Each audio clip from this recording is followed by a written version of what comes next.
Hola, buenos días a todos y bienvenidos a esta colección de videotutoriales acerca de lógica proposicional.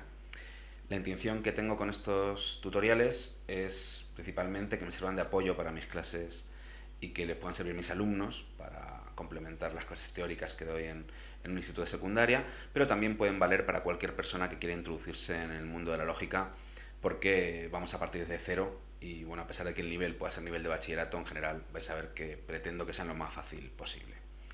Bueno, pues en este primer capítulo vamos a ver lo básico, lo inicial por lo que hay que empezar, que es por lo que vamos a llamar la formalización. Vamos allá. Bueno, en la realidad nos encontramos con lo que se llaman los lenguajes naturales o lenguajes ordinarios. Son los lenguajes que convencionalmente nos encontramos en la realidad, es decir, el español, el francés, el chino, son lenguajes naturales o lenguajes ordinarios. Aquí hay que tener en cuenta que la palabra ordinario no tiene el mismo significado que usamos habitualmente.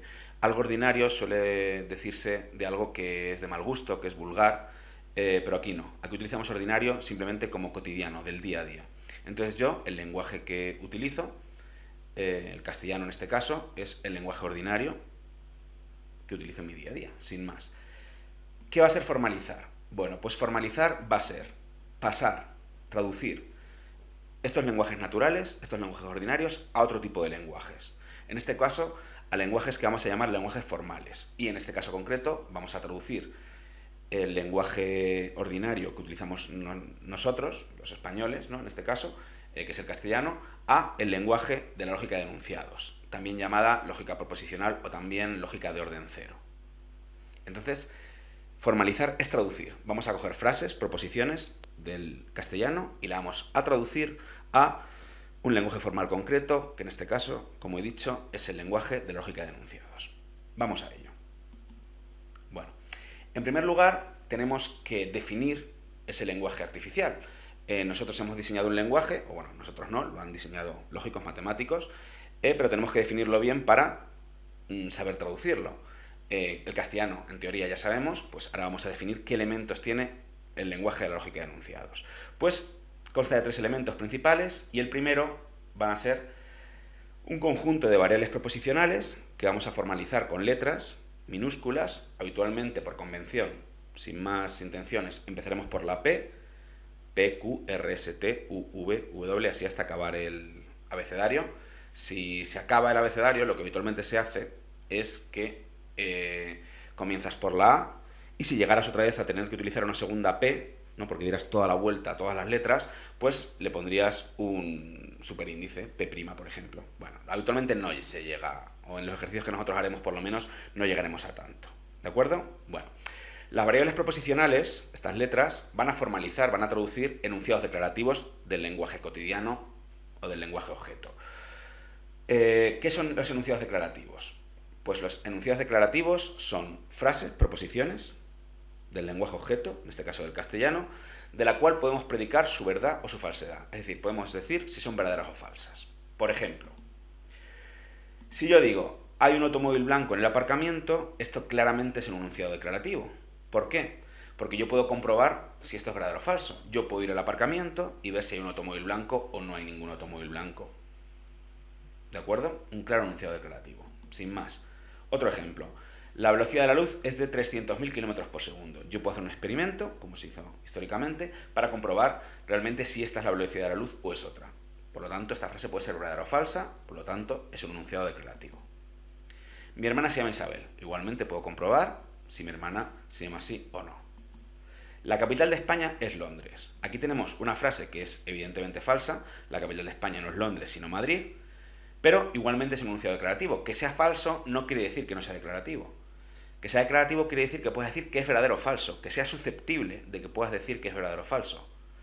Todos los enunciados falsos serían enunciados declarativos.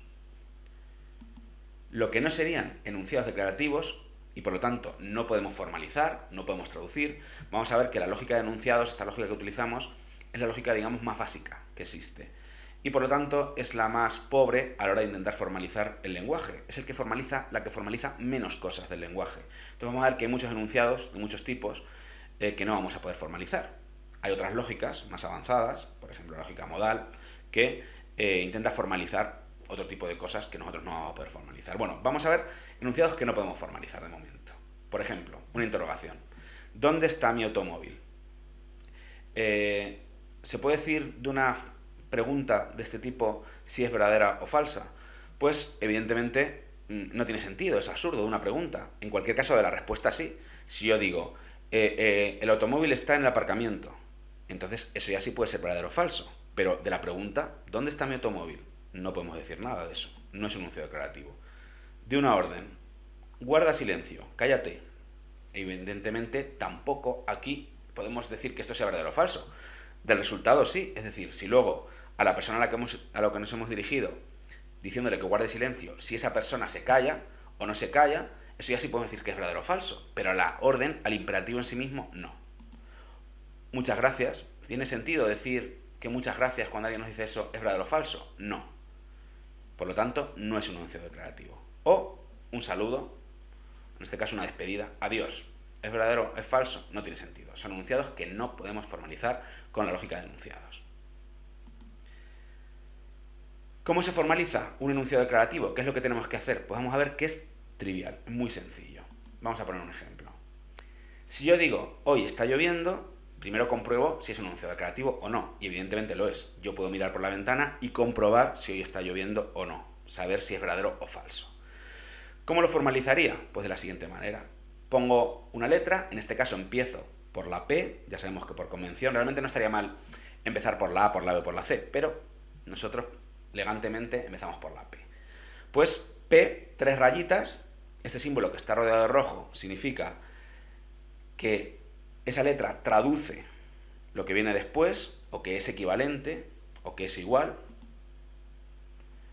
Y después de esas 3 rayitas ponemos entre comillas la frase que queremos formalizar. Entonces, si decimos P, 3 rayitas, comillas, hoy está lloviendo, comillas, ya hemos formalizado en una variable proposicional un enunciado declarativo. A partir de ahora, cada vez que digamos P, estaremos diciendo hoy está lloviendo. Así de sencillo, muy fácil. Otro ejemplo, la niña se come un caramelo. Pues que la niña se come un caramelo es igualmente un enunciado claramente declarativo. Puedes comprobar si es verdadero o si es falso, no hay ningún problema. Entonces, ¿cómo lo formalizamos? Pues si ya con la P hemos formalizado hoy está lloviendo, pues cambiamos la letra y utilizamos la Q, 3 rayitas, y decimos la niña se come un caramelo, entre comillas. Ya está, traducida, formalizada, no hay más problema. Así se formalizan los enunciados declarativos, de este modo tan sencillo. Bueno, el segundo elemento del lenguaje de la lógica proposicional o de la lógica de enunciados son un conjunto de conectivas proposicionales. ¿Qué es lo que hacen? Van a formalizar, van a traducir ciertos elementos del lenguaje que sirven para su función argumentativa. Vamos a ver que en la lógica lo que nos interesa son los argumentos. Entonces, lo que queremos traducir es elementos que tiene el lenguaje natural que nos sirven para argumentar, o que tienen algo que ver con argumentar. Entonces, las conectivas proposicionales van a intentar traducir cosas que nos sirven para acercarnos a los razonamientos. ¿De acuerdo? Vamos a ir viendo cuáles son las principales conectivas y cómo se formalizan. Primero, tenemos este triángulo, al que le falta la base, que es lo que se llama el conjuntor o la conjunción, que más o menos va a equivaler en el lenguaje objeto, en el lenguaje cotidiano, en este caso el castellano, a la I, o a cualquier justaposición, es decir, a cualquier enumeración de elementos. Vamos a ver ejemplos. Si yo digo llueve y hace frío, ¿cómo formalizaría esto? Pues de la siguiente forma. Primero, tengo que separar los enunciados declarativos, es decir, llueve es diferente de hace frío, porque pueden ser verdaderos y falsos de modo diferente. Podría ser que lloviera y no hiciera frío, o que hiciera frío y no lloviera. Por lo tanto, son dos enunciados declarativos diferentes, ¿vale? Por lo tanto, cojo la primera letra, la P, 3 rayitas, y pongo llueve entre comillas. Cojo después la segunda letra, la Q, 3 rayitas, hace frío.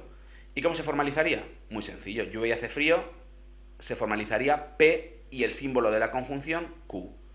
¿De acuerdo? Muy sencillo. Cada vez que veamos una I o algo que haga la misma función que una I, se formaliza con este símbolo, con la conjunción o con el conjuntor. Otro ejemplo. Vienen Julia, María y Javier. ¿Cómo formalizaríamos esto? Pues primero, la primera letra, la P, diríamos viene Julia, ¿vale? En este caso vamos a tener 3 variables proposicionales, 3 letras, porque vienen Julia, viene María y viene Javier, son 3 proposiciones distintas, en el sentido en que pueden ser cada una verdadera o falsa de modo independiente. Podría ser que viniera Julia y no viniera María, y tampoco Javier, o cualquier combinación que se os ocurra. ¿De acuerdo? Entonces tienen que ser 3 enunciados distintos. La Q sería viene María, y la R sería que viene Javier. Los 3 enunciados declarativos. ¿Cómo lo formalizaríamos? Así, P y Q y R, con 3 letras y 2 conjunciones. Pero tú dices, bueno, en la frase vienen Julia, María y Javier, solo hay una I. ¿Por qué la coma la hemos traducido por una I también, por una conjunción? Porque en este caso las comas hacen la misma función que las IES, ¿vale?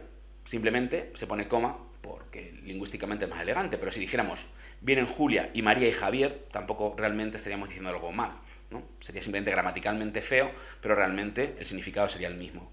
Pues eso es, la conjunción formaliza cualquier forma de yuxtaposición, cualquier forma de numeración de elementos, de uno y otro y otro y otro.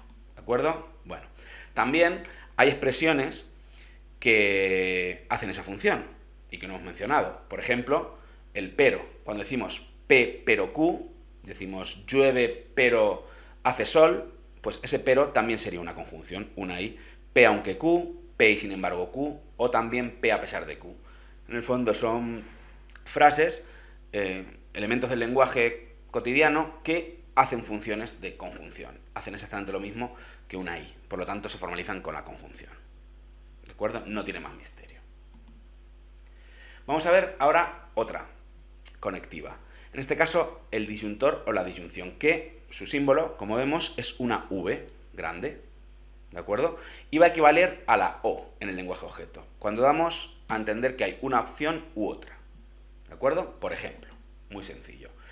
¿Llueve o hace sol? Pues ya sabemos que tenemos aquí 2 enunciados declarativos, porque son 2 cosas distintas. Por un lado tenemos la P, que formaliza llueve, la Q vamos a formalizar hace sol, y ya aplicamos la disyunción y decimos que llueve hace sol se formaliza P o Q. Hace una cosa u otra. Evidentemente es muy sencillo. La disyunción siempre la vamos a utilizar para formalizar cuando nos dan a elegir entre varias opciones. O se da una, o se da otra, o se da otra, o se da otra. ¿De acuerdo? No tiene más misterio. Y sin más, aquí acabamos este primer vídeo.